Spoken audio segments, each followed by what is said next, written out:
Hello students and friends, आज हम class 10th math का चैप्टर 3 स्टार्ट करने जा रहे हैं, जिसका नाम है दो चर वाले रैखिक समीकरण युग्म।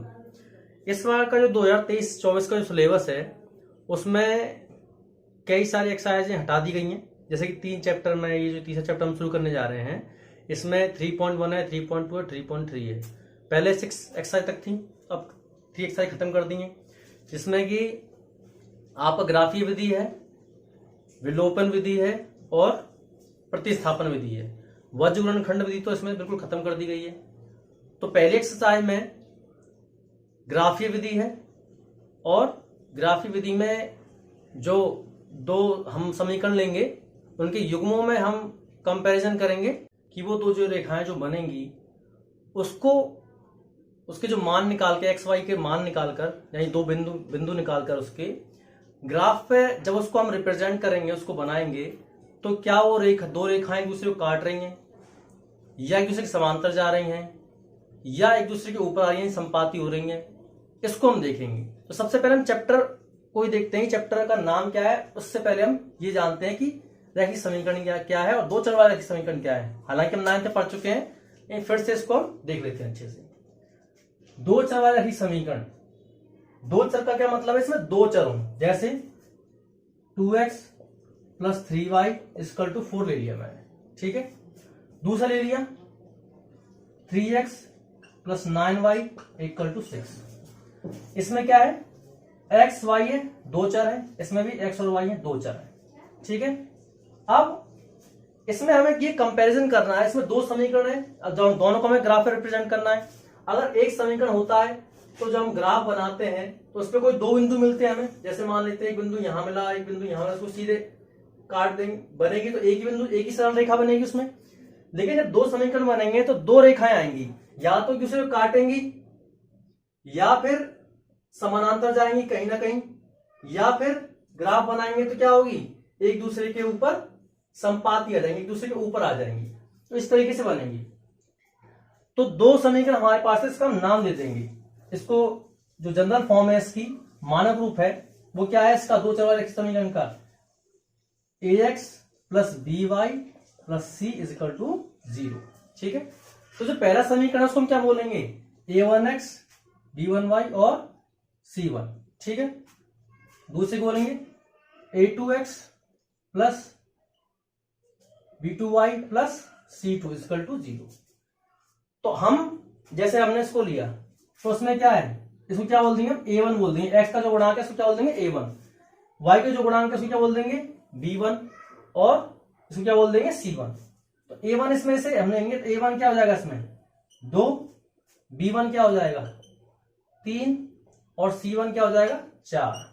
ऐसे दूसरे वाले समीकरण में, ये समीकरण पहला, ही समीकरण दूसरा क्या हो जाएगा, इसका नाम क्या हो जाएगा a2 = 3, यानी x का और y के गुणांक लेने हैं।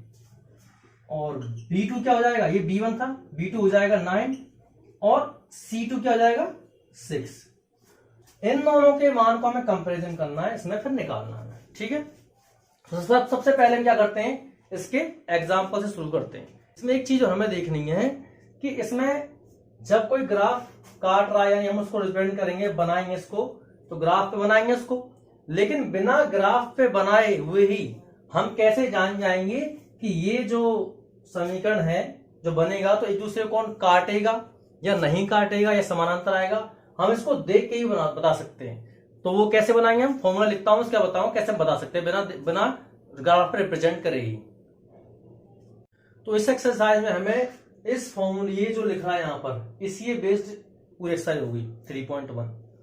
तो इसमें क्या है कि जब हम ग्राफ पे रिप्रेजेंट करेंगे, दोनों समीकरण लेके उसको सोल्व x और y के मान निकालेंगे, तो कम से कम दो बिंदु हमें चाहिए होते हैं, दो बिंदु से हमारा ग्राफ रिप्रेजेंट हो जाता है। तो उन दो बिंदुओं में जब हम उसको निकालेंगे तो कहीं ना कहीं दो रेखाएं कभी काटेंगी एक दूसरे को। जब वो काटेंगी, यानी काटेंगी तो हम क्या बोलेंगे, प्रतिच्छेदी रेखाएं बोलेंगे। जब वो कहीं ग्राफ पे एक जगह, मान लो ग्राफ पे एक्स वाई पे अगर वो काटती हैं, मान लो एक रेखा ऐसे जा रही है, एक रेखा ऐसे जा रही है, मान लो यहां काट रही है, तो उसका क्या होगा, एक हल निकलेगा, ठीक है। उसको क्या बोलेंगे, केवल एक हल, उसको अद्वितीय एक हल भी बोल सकते हैं। उसको क्या बोलेंगे, संगत निकाय। वो किस स्थिति में होगा, अब हम चाहे बिना ग्राफ पर रिप्रेजेंट करके ही उसको बता सकते हैं। जब a1 बाय a2 बराबर नहीं होगा b1 बाय b2 के।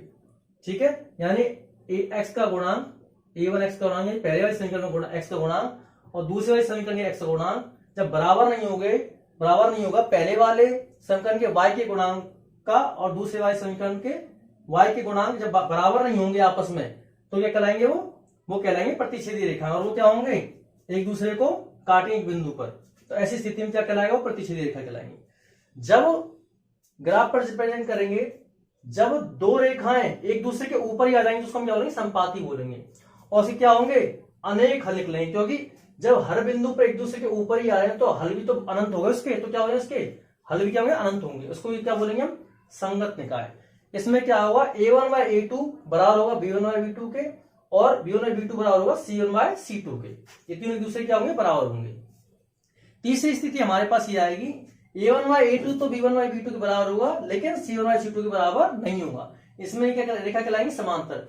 जब दो रेखाएं एक दूसरे को काटेंगे ही नहीं तो उसका निकाय क्या निकलेगा, कुछ भी निकलेगा, तो क्या कहलाएंगे, समांतर रेखा, उसका कोई हल नहीं निकलेगा, और उसको क्या बोलेंगे हम, असंगत निकाय। अब एक एग्जाम्पल में लेता हूं आपके सामने, एग्जाम्पल लेके इसको करते हैं। इसको मिटा देता हूं पहले में। पहला समीकरण लेते हैं, 2x प्लस 3y बराबर प्लस 5 बराबर 0 है।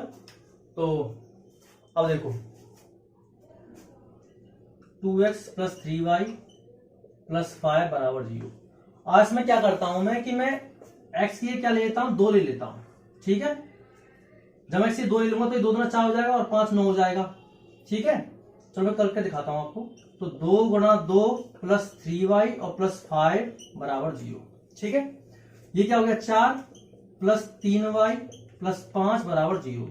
अब 4 और 5 क्या हो जाएंगे, 9 हो जाएंगे, प्लस 3y बराबर 0। 9 दर्जा के माइनस का हो जाएगा, तो 3y बराबर क्या हो जाएगा, 9 माइनस का, और y बराबर क्या हो जाएगा, -9 बटे 3, और 3 तिया 9। तो y का मान क्या आ गया, -3। तो एक बिंदु तो हमारे पास ये आ गया, बिंदु क्या आ गया हमारे पास, एक बिंदु x का 2 आ गया और y का क्या आ गया, -3। ठीक है, तो एक बिंदु तो हमारे पास ये आ गया। ठीक है, अब हम दूसरा बिंदु लेते हैं।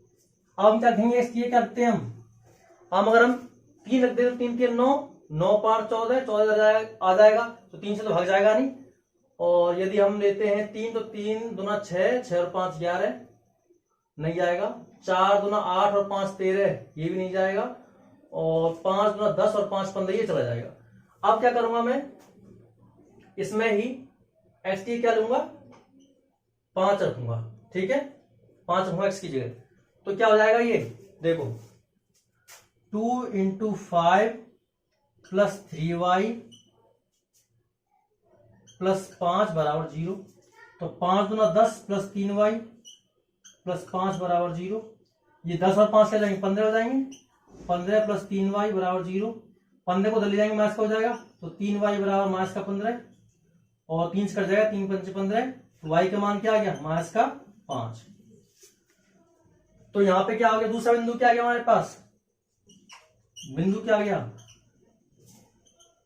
x का तो हमने रखा था 5 और y का आ गया माइनस का 5। ठीक है, तो पहला समीकरण तो हमारा हो गया। अब हम दूसरे समीकरण को लेते हैं। इसको मैं यहां लिख लेता हूं साइड में। ये पहले समीकरण का है, 2x प्लस का 3y प्लस का 5 बराबर 0, जिसमें x और y, x का मान हमने 2 लिया था तो y का आया था माइनस का 3, और x का हमने 5 लिया था तो y का क्या आया, माइनस का 5 आया। ठीक है, अब मैं इसको यहां से मिटा देता हूं, दूसरा समीकरण लेता हूं। इस वाले समीकरण में मैं क्या करता हूं, x का मान अगर मैं ले लेता हूं 1 तो हो जाएगा 6, 6 में तो जाएगा 4, और ये उधर जाएगा तो उसमें से क्या हो जाएगा, ये डिवाइड हो जाएगा, ये निकल जाएगा मान। y का लेता हूं, उसमें y का मान अगर मैं 1 लेता हूं, y बराबर 1 लेता हूं, तो 4x प्लस 6 गुणा 1 माइनस 2 बराबर 0। तो 4x प्लस 6 आ जाएगा, ये 6 में 2 जाएगा, 4 बचेगा बराबर 0। 4 को उधर ले जाऊंगा, माइनस का हो जाएगा, और ये 4 से 4 कट जाएगा एक बार, तो x का मान क्या आ गया, माइनस का 1। तो बिंदु क्या आ गया हमारे पास, पहला बिंदु आ गया x का आया -1 और y का आया 1। हमेशा पहले x का हमें मान लेना है बिंदु में और फिर y का लेना है। अब अगर मैं x की जगह 0, y की जगह 0 रख देता हूं, ठीक है, तो इसका मान क्या आएगा, 0 रख देंगे तो पूरा 0 हो जाएगा, तो ये पॉइंट में आएगा, पॉइंट में ही लेके आना मैं। अब 2 रख देता हूं तो हो जाएगा 6 दूना 12, 12 में से 2 जाएगा तो 10, 10 में से ये डिवाइड होगा नहीं, पॉइंट में आएगा, पॉइंट में मिलाना नहीं है। पॉइंट में वैसे ले सकते हैं लेकिन पॉइंट की हमें जरूरत नहीं है। यहाँ पर 3 लेंगे, 6 18, 18 में से 2 जाएगा तो बचेगा 16, हाँ 3 ले सकते हैं। तो मैं y बराबर क्या लेता हूं, यहाँ पे 3 लेता हूं, तो ये हो जाएगा 4x प्लस 6 गुणा 3 माइनस 2 बराबर 0। तो 4x प्लस 6 18, 18 में से 2 जाएंगे क्या बचेंगे 16 बराबर 0, और 4x बराबर हो जाएगा माइनस का 16, x बराबर क्या हो जाएगा 4 चौक 16, यहीं से कट जाएगा तो हो जाएगा माइनस का 4। तो इसके निर्देशांक क्या जाएंगे, यानी बिंदु इसके क्या जाएंगे, बिंदु x का आ गया माइनस का 4 और y का 3। अब ग्राफ बना लिया मैंने, उसको रिप्रेजेंट करते हैं। तो पहला समीकरण लिखते हैं जिसमें x का मान 2 और y का मान क्या है माइनस का 3। तो x का मान 2 और y का मान माइनस का 3 का आएगा, यहाँ पे आएगा। जब उसको हम आगे बढ़ाएंगे तो आएगा यहाँ पर, ये पॉइंट बन जाएगा 2 माइनस का 3, ठीक है। ये बिंदु ले लेता हूं मैं, ये वाला। दूसरा है 5 और माइनस का 5, यानी x की वैल्यू 5 और y की वैल्यू भी 5। तो ये इसको ले आएंगे हम, नीचे लेके आऊं तो अगर मैं इसको, ये इस तरीके से आएगा। मैं रैंडमली बना रहा हूं, आप जब ग्राफ कॉपी भी बनाएंगे तो अच्छे से बनेगा आपका। इस जगह आएगा ये पॉइंट 5 और माइनस का 5, यानी y की वैल्यू -5 और x की वैल्यू प्लस के 5। अब इसको हम क्या कर देंगे, मिला देंगे इस पॉइंट को इस पॉइंट को। तो ये मैं इसको मिला देता हूं, ये आपका जाएगा इस तरीके से, इस तरीके से काट रहा है। अब दूसरा समीकरण इसको ले लेते हैं, x की वैल्यू -1 और y की प्लस की 1। तो -1 यहां जाएगा और y क्या जाएगा +1 यहां पर। तो ये आपका इस जगह मिलेगा पॉइंट आके, ठीक है। तो ये क्या हो जाएगा -1 और प्लस का 1, ठीक है। दूसरा है -4 और 3, -4 और 3, ये कहां आ रहा है, यहां आ रहा है -4 और 3। तो -4 यहाँ पे x की वैल्यू और 3 यहाँ पे, ये आएगा, इसको आगे बढ़ाता हूं मैं, तो ये आएगा आपका इस जगह पे, ठीक है।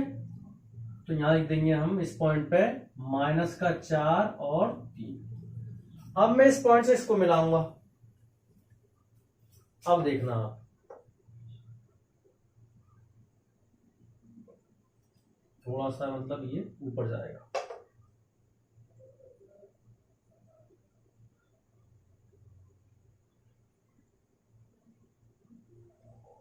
ये इस तरीके से आएगा, इस तरीके से। तो ये क्या है, ये एक्चुअली यहाँ पे थोड़ा सा मैंने ऊपर बना दिया, ये पूरा मिलेगा आपका, इस तरीके से आगे मिलेगा, ये ऐसे जाएगा, इस समानांतर पूरा समांतर जाएगा, ये मतलब मिलेगा नहीं आगे जाके, ठीक है। मैंने रैंडमली बनाया तो पूरी तरीके से एग्जैक्ट नहीं है, पाई जा रहा है ना, सीधे ऐसी समांतर चलता चला जाएगा पूरा, तो ये कहीं पे मिलेगा नहीं, ठीक है। तो इस तरीके से हम चाहे ग्राफ से इसको निकालें, चाहे हम इसको तुलना करके निकालें, आंसर आपका सेम आएगा, ठीक है। तो यहीं पे मैं समाप्त करता हूं वीडियो को। तो ये हमारा इंट्रोडक्शन था, इसके बाद हम एक्सरसाइज और कुछ एग्जाम्पल करेंगे अगली वीडियो में। तो मिलते हैं नेक्स्ट वीडियो में, थैंक यू सो मच।